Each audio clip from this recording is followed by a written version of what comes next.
Hello, everyone. Hopefully you had a nice lunch. I'm Jose Torres. I'm a Spark contributor, a software engineer at Databricks, and the tech lead for the continuous processing project. So basically, there's a fast version of this presentation, and there's a slow version. I'm going through the fast one first. The fast one is continuous processing is a new streaming execution engine within Spark structured streaming. It doesn't have any microbatches. It has very low latency, like on the scale of 1 millisecond end-to-end latency for the simplest queries.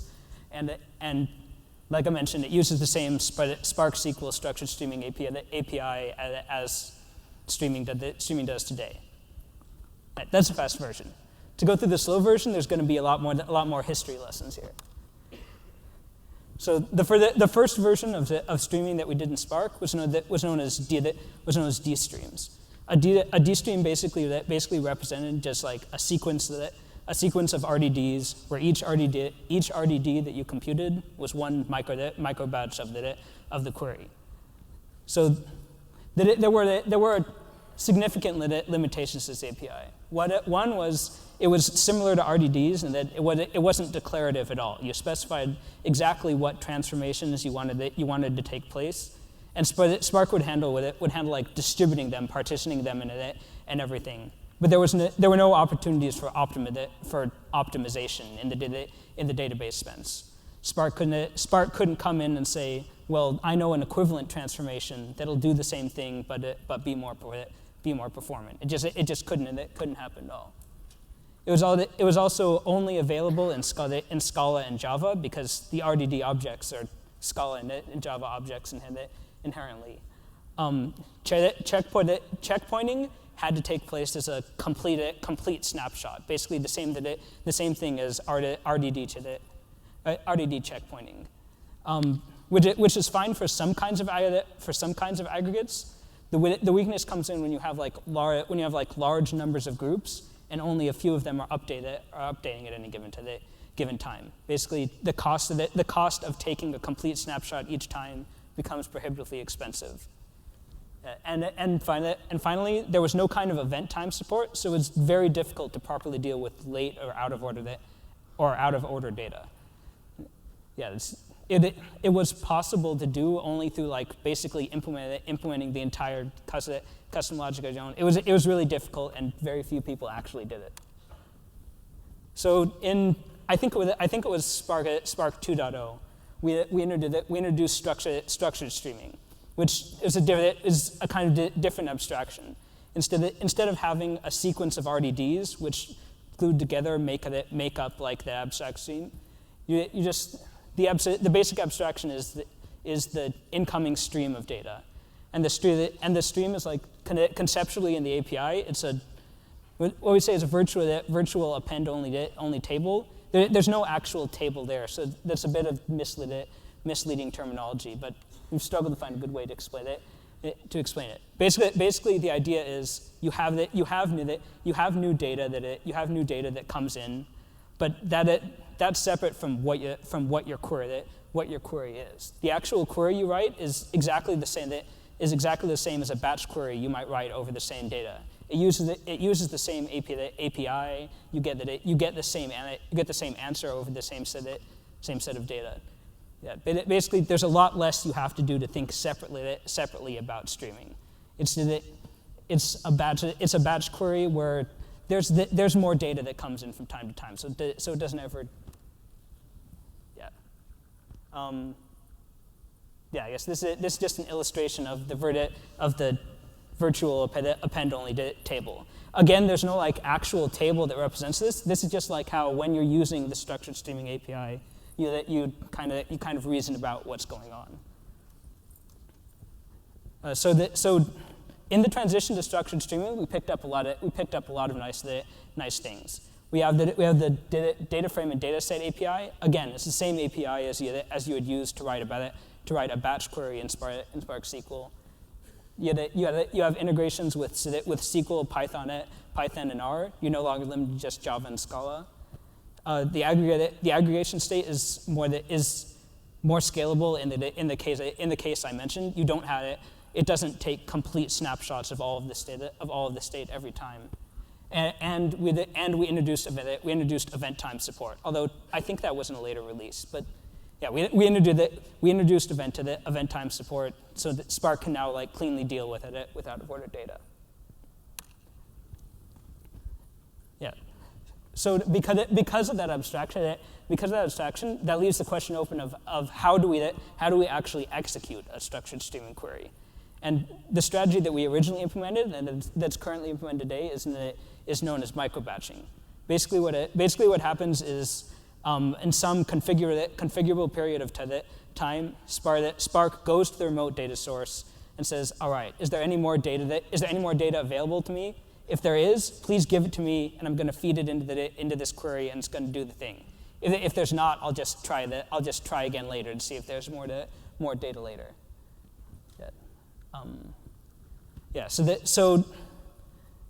The advantage of that is that it maps very cleanly to batch execution. Basically, a micro batch executed streaming query starts up a series of individual Spark jobs, and each of those Spark jobs is just like a normal batch job. There are a few like streaming specific operators, but there's nothing fundamentally different about it. It runs and gets executed exactly the same way. I moved that slide too early. But anyway, the weakness of microbatches. Weakness is a strong term.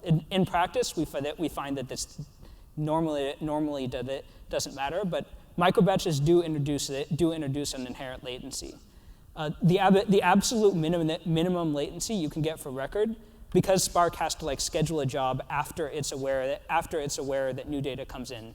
The minimum latency you can get is the time it takes for Spark to schedule a job, and in most clusters that's a significant amount of time from a system's perspective. It's like 100 milliseconds or so. And in practice, if the Spark jobs themselves take a long time to run, that increases the latencies you can achieve even further, because while a job is executing, Spark has to wait for the job to finish, then see if there's new data, and only then can new data come into the system. So the idea behind continuous processing is, what if we didn't do that like weird little round trip there? What if we just had a Spark job that was like running indefinitely until you shut the streaming query down, and that job can just like continuously pull the remote source directly to get new data. So as soon as a new record comes into the remote source, it can immediately flow to Spark, and if the Spark task that it's responsible for it isn't actively processing another record, it can immediately start processing it. And when you do that, you get much lower latencies. Like, we benchmarked it at between like 0.5 milliseconds and 2 milliseconds for the simplest queries. But basically the idea is you're processing these records as soon as Spark possibly can. Yes. So doing this. I like gloss over this before. It introduced an additional complication because microbatches kind of do two jobs. One is they like get the data into Spark and process it, but they also deal with checkpointing. Basically, at the end of a microbatch, Spark can like pause for a second, but not a second, for a short amount of time. Spark can pause and say, all right, that batch is done. I know what data that batch contained, so I can like write to the commit log. This batch is definitely done. I'm never going to need to go back to it. With continuous processing, there's no like single point where that happens, and in fact, the logical execution of the query doesn't ever really pass back to the driver to even have that. So we have to. In order to make continuous processing work and be like fault tolerant, we have to go back in and add this checkpointing. So the way we do that is with an adaptation of well-known distributed systems algorithm called the Chandy-Lamport algorithm. Conceptually, what it is a way to take asynchronous and consistent snapshots of a generic distributed system. As applied to Spark, basically what we do is from the driver, there's some config there's a configurable period that says when it's ready to like start taking a checkpoint. And at that point, the driver will send a message to all of the tasks that are running, saying, "Hey, I need you to take a checkpoint." And what's interesting is this message is like injected into the data stream. So like the same stream that the records flow through. This marker flows through as well. We called an epoch marker, and we call like the period between two checkpoints an epoch. By the way. So anyway, what happens with this epoch marker is as it flows through each operator, the ones that need to take a checkpoint, which not all of them do. For instance, a select does not need a checkpoint, but an aggregation does. So as this marker flows through the operators, when an operator sees it and needs to checkpoint, it takes that checkpoint, and then when it finally gets to the sink, so like the end of the query where Spark is writing the data back out to whatever it needs to go, the sink will record that it's received this marker, and then send a message back to the driver saying, "Hey, I got your message. This partition has completed this epoch." And then when all the partitions have completed the epoch, the driver will finally do a global commit for the entire epoch. And then basically what that does is we've constructed kind of a virtual batch. We even represent it in the same format as the batch checkpoint logs and microbatch queries. But basically what it says is the same thing. This range of data has been processed. It's definitely done with. I'll never need to go back to it. Yeah. So there's another detail there that's interesting, in that tasks are not like a one-to-one isn't the right term. Basically what I'm getting at is that there are shuffles. So one task that's reading from a remote data source is not necessarily one task that's writing out to somewhere else. So there's a bit of work that has to go into how we make this work with a shuffle. So what we do is basically the driver injects the marker at each of the readers. The marker flows through all the other processing that happens in the reader task. And then it goes through the shuffle and gets to the other side. But the marker doesn't finish going through and make it into the reduced task on the other side of the shuffle until all of the readers that feed into it have successfully sent the marker. So at this state here, it'll pause for what should be a short amount of time, because all of the tasks are like running in parallel.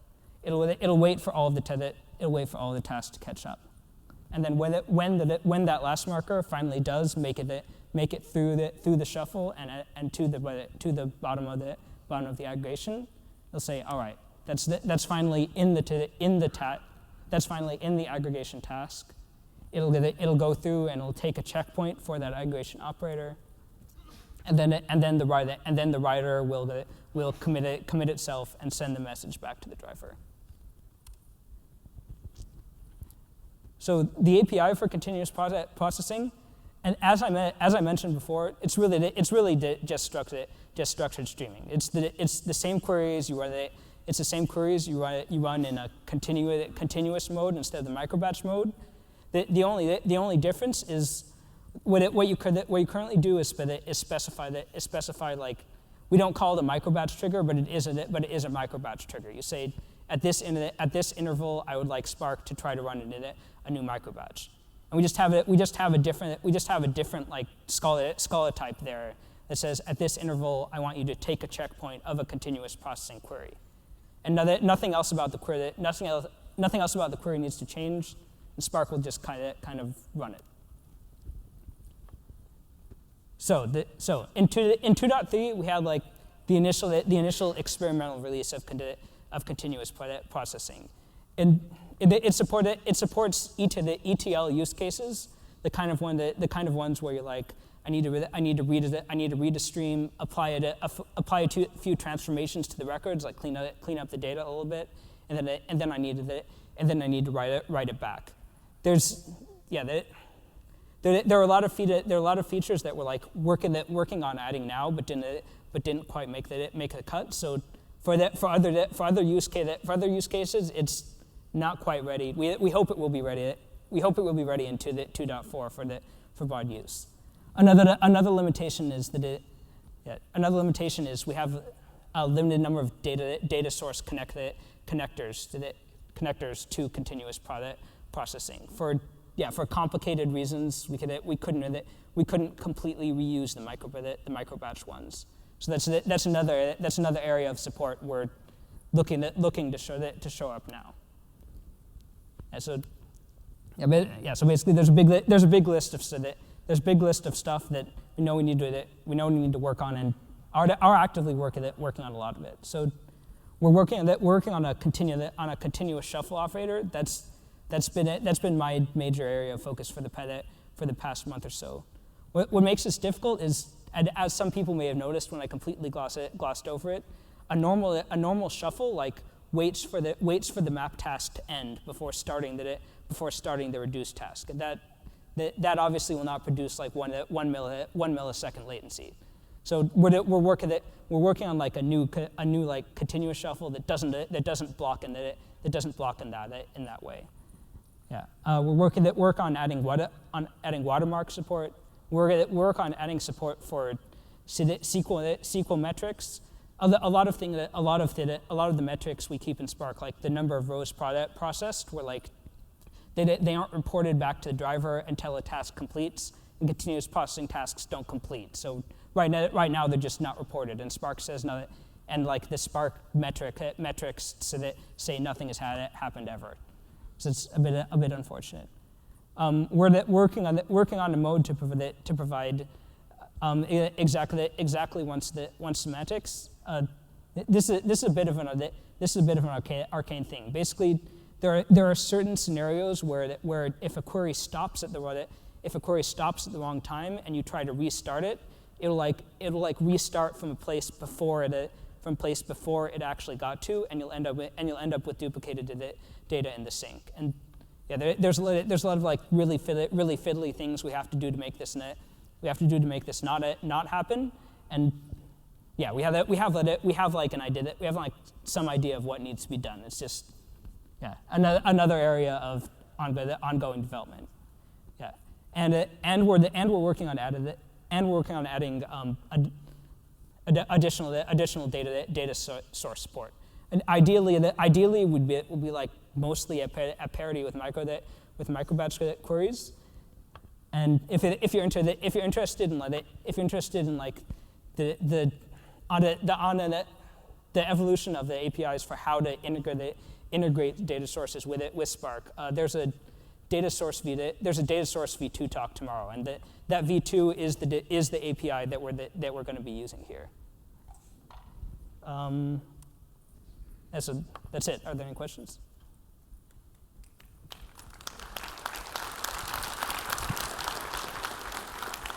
All right, we can now take questions. Anybody got anything?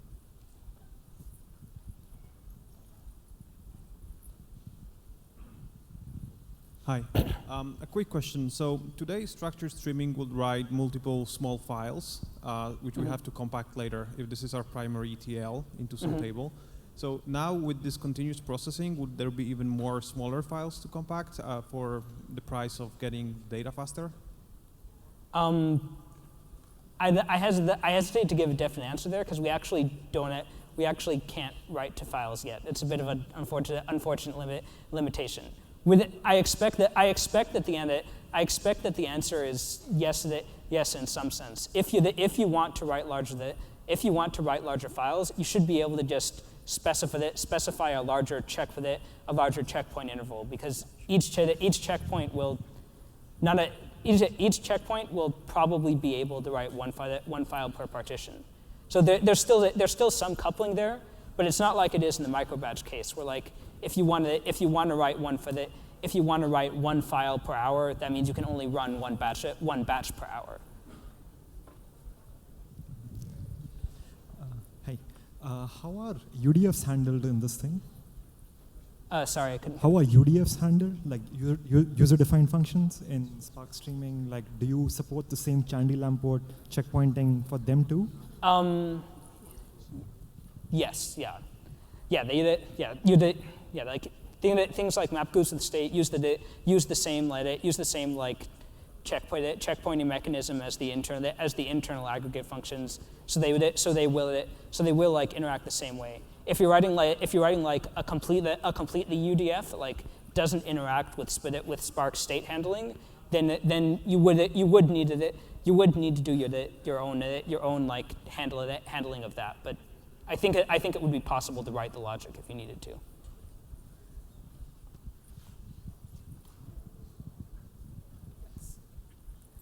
Hi. You know that one of the most difficult issues that we have right now to productionize machine learning models, as for example MLlib or things like that, is that we cannot do it in Spark. Would you think that this, for example, would be a nice solution to having a really responsive and time-performant HTTP API? Well, what kind of responsiveness do you need? I'm not super familiar with the ML space. Well, production size responsiveness. I mean, for example, right now, custom API should take around, I don't know, 2,000 milliseconds, for example. One of the issues that we have right now when developing and productionizing machine learning models is that we have to take the code out of Spark and then deploying it in another application, for example, using MLlib and many other tools. Right now, even in the dev list, there is a discussion open about how do we productionize these ML models and how can, and if it is or not a Spark issue, and if we should or not address that. Would you think that that these kind of solutions, that continuous processing, would be a nice way or even a possible way to address this kind of issues? I think continuous processing will help if you have a problem where it's like the latency is too high, or there's some like weird back pressure effects, because yeah. It isn't just a latency thing. There are like other artifacts and microbatches that sometimes end up like frustrating people and blocking them. The structured streaming API will still be the same. That part isn't really changing for continuous processing. So most issues with productionization that have to do with like how you integrate with the API and not just like what kind of performance characteristics you're getting. I don't know that those would necessarily be addressed here. All right, any further questions? Okay, here. We can probably do one or two more questions. Is state limited to on-heap memory available? Sorry? Is state limited to the on-heap memory that's available, or does it spill to disk? It does spill the disk. Yeah, it's more complicated than that, because it doesn't always spill the disk at the right time. So there are situations where you have to like debug. Oh, the state store has run out of memory, but the state does spill the disk. It's definitely not limited by the amount of memory you have. And when checkpoint happens, it's copied off the box for recovery. Yes. It is committed for recovery. Okay.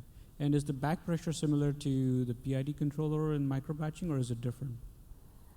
So the back pressure is one of the things that one of the things that we're working on now, basically because it's like a new execution system, we're not entirely sure on what needs to be done to provide an acceptable amount of back pressure.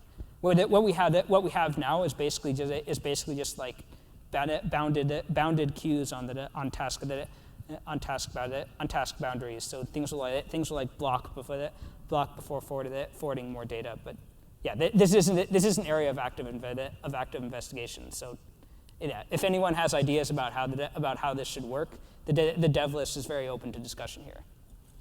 All right, so it seems like we still have a lot more questions, but I know that we are running up against the limit of our time. Why don't we have everybody go ask those questions of Jose outside so that we can get on to the next speaker and get everybody cycling through. But before we do that, can we have one last round of applause?